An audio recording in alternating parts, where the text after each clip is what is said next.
everybody, and welcome to another episode of This Week in Philadelphia Sports, where, as you might have guessed it, we go over everything that's happened this week in Philadelphia sports.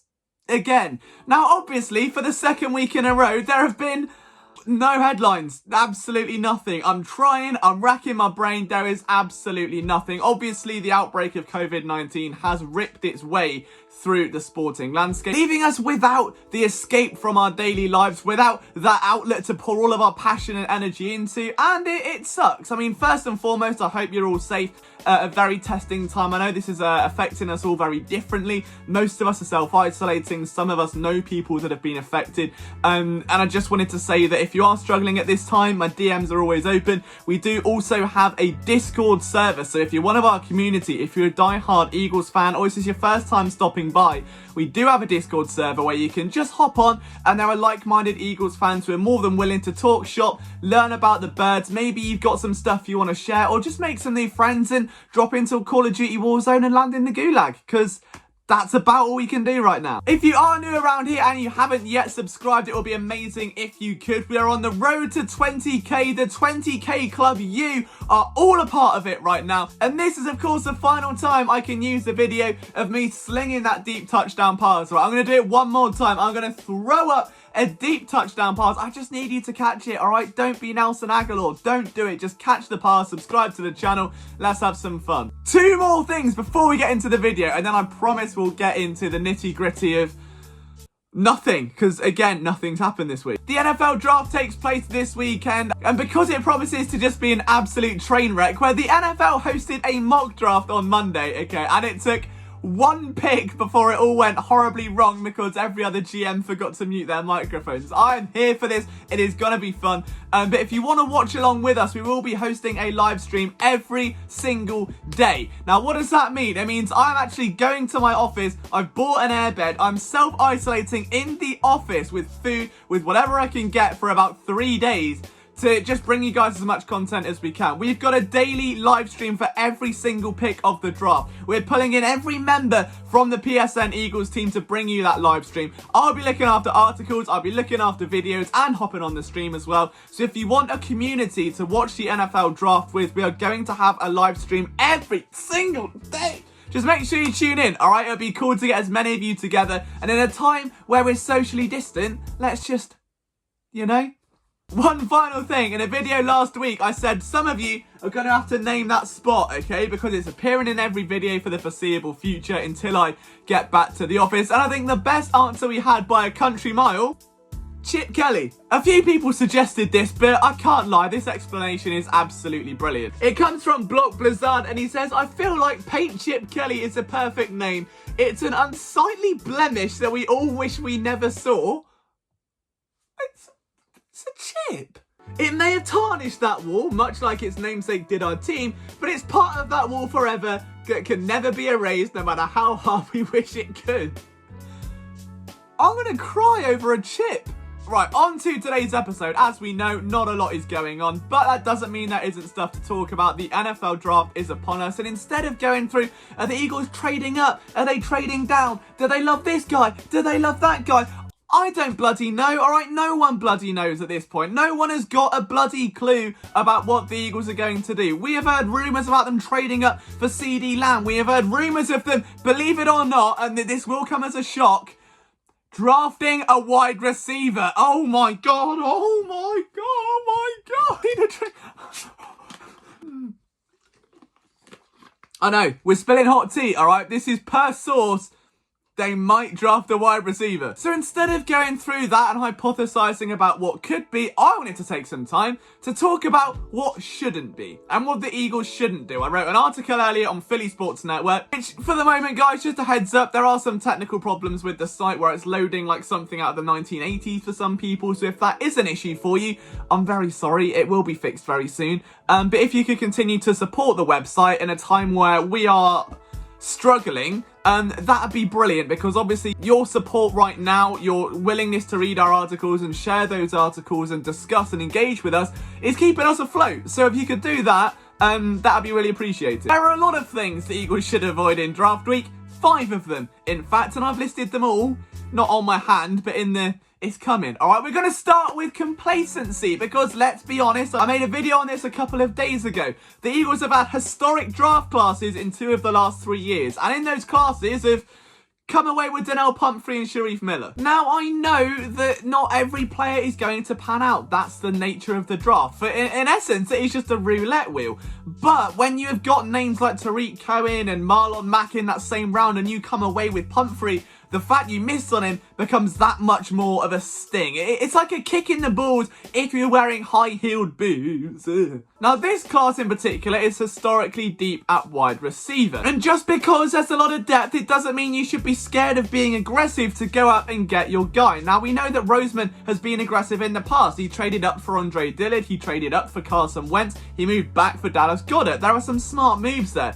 But then there are the Donnell Pumphrey and the Shariff Miller moves, and that's not cool. So basically, avoid complacency. If your heart is set on a guy, if it is Lamb, if it is Ruggs, if it's Hamler and you have to move up from 53 and you go elsewhere with 21, whatever it is, do what you have to do to get your guy, because the Eagles, I think, have basically whiffed away an opportunity to let those kind of mistakes burn them. Like, last year's schedule was a cakewalk and they should have absolutely run away with the NFC East, and they somehow made that incredibly difficult. They will be punished for those mistakes this year. They will be held accountable for any rookie drafting in those first couple rounds that isn't going to contribute, because you're facing the Niners, the Rams, the Seahawks, the Saints. It's a very, very tough year, and the Eagles aren't going to be able to come away with some of those weird victories they had, and all the mistakes they'll make will come back to haunt them. So drafting is absolutely pivotal. They've got to get it right. Number 2 is disconnect, okay? For the last couple of years, I think there has been a significant disconnect between what the front office want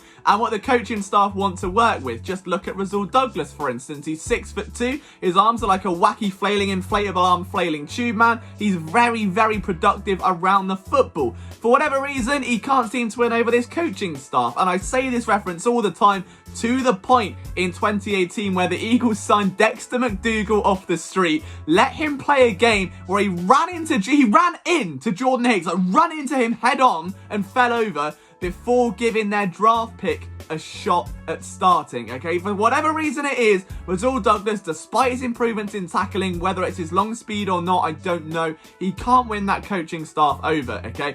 Then you've got the fact that apparently a report came out mid last season that Jim Schwartz was really pushing for the Eagles to sign Zach Brown and not go after Jamie Collins, someone that went out to have an incredible season in New England. And obviously, again, hindsight is 2020, but at the end of the day, there cannot be a disconnect between what the Eagles coaching staff want to work with and what the front office need. And it felt like on numerous occasions that has happened over the last 2 years, and it has to stop right now, all right? I'm putting my foot down right now. Number 3, wild card risks, and this is probably the bane of Howie Roseman's life. He's a gambling man, okay? He walks into the casino, he'll put $100 on a table if there's a chance of winning 10k. He's essentially the guy that put 89k on Tiger Woods to win the Masters and then won 1.5 million. So, you know, sometimes you win, sometimes you lose 89k. You look at Sidney Jones, someone that was drafted in the 2nd round after he was allowed to delicately float into the laps of the Eagles because of a torn Achilles, and he has been hampered by injuries ever since, and now has one final shot to earn a starting role next to Darius Slay. That isn't good enough. I mean, most of the free agents they signed have either come off injury concerns or down years. That's the way this team is built. You go for the value of a player that has a low price tag, has the potential to play to a much higher one, and then you let them go and you repeat the process. Sometimes it works, a la Patrick Robinson. Sometimes you get Orlando Scandrick. Now, Howie Roseman has said that he's had a change of heart recently, and whether or not that's the case, we just have to hope that those injury histories among players are taken very seriously, because how many years in a row are we going to have to see this Eagles medical staff fired, hired, fired?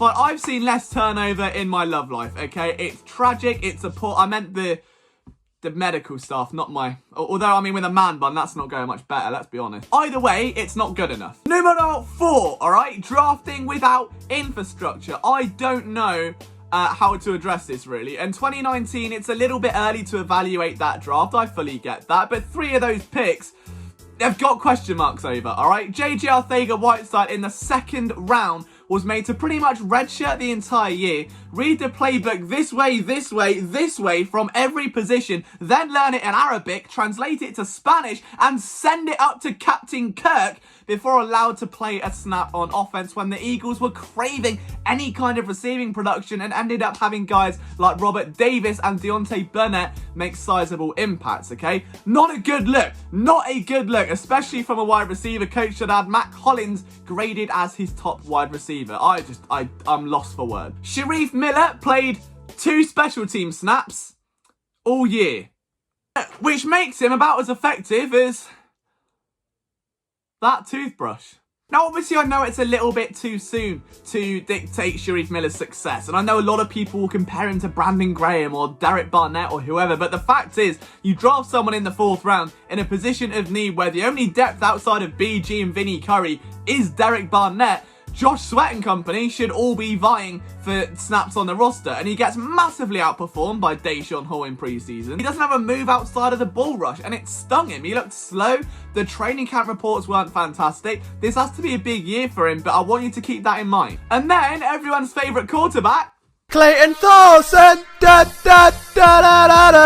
Clayton Thorson. He's now a Cowboy, so that went well. Now, it's no coincidence, okay, that the wide receiver coach, the defensive line coach, and the quarterback coach have all gone and gone, all right? And now there's someone new there, or the role's been reworked, and it's part of a committee, or whatever it is, or you've got Matt Burke doing the run game and that. I don't know, but it's no coincidence that the coaches responsible for the development of those 3 players are no longer in their current roles, okay? The Eagles have to be accountable here. If you're gonna draft a player, especially in a year where you don't get OTAs, where you don't get training camp, where you don't get those workouts to familiarise a rookie with play at the NFL level, you have to go in and take the skills that the players have. You can't rely on year 1 development to go, well, this guy's got a bull rush and he can't learn a spin move, but hey, if you stand in front of that webcam, yeah, turn your back, that's it. Spin it like a ballerina, Reefy, like a ballerina, baby. Keep, that's it, that's my boy. It's not happening, okay? You have to take the upside the players get, which is why I like the idea of KJ Hamler, who may have weaknesses around the catch point, who isn't physical in any nature. He's got about as much core strength as I do, but he's rapid, so you just scheme him into open space and let him run. That's the kind of infrastructure you need. If you do not have the support mechanism to bring a player along, don't bother, all right? Don't bother on a Denzel Mims. Don't bother on a project player in the first few rounds when you need instant impact, unless you're 100% sure you can bring him along. And finally, knock-on picks. Where have we seen this before? Outside of Donnell Pumphrey, and I think even Miller as well. But let me take you back to last year, okay? It's round 5 of the NFL draft. The Eagles need a backup quarterback, someone to give old Sudfeld a run for his money, yeah? In round 5, Easton Stick out of North Dakota State, a man built very similar to Carson Wentz, ran the same offense as Carson Wentz, was a former teammate of Carson Wentz, has played under Carson Wentz. No, there's a clear A and B. There's a clear 1-2. You're not ever going to get that kind of rivalry, that rubbing the wrong way. The two have worked together for around 3 years. You know they're going to hit the ground running. It is the perfect fit. The Eagles are on the clock. Oh, wait. The Chargers trade up and they take him. And then the Eagles go, balls, we need a quarterback. Let's Clayton Thorson. Clayton Thorson. Clayton Thorson. Don't do that again, because I will cry, okay? It will hurt. I will cry. I'm not here for it. I don't want it. I don't care if your player goes, go somewhere else, sign free agents, do whatever, but don't just take a player because the guy you wanted has been taken away. That is like rebounding. The best way to get over someone is under someone else. Yeah, unless they have herpes. But that is it, guys. Those are my 5 things I think the Eagles should absolutely avoid in this year's NFL draft. What about you? What do you think? Let me know down in the comment section below. As always, thank you so much for all of your support on the Philly Sports Network channel. It's going to be a chaotic week. I hope you stick around with us for it. There's going to be a lot of content coming your way. So strap yourselves in, buckle up, get some beer. Let's enjoy draft season, guys. Let's get it.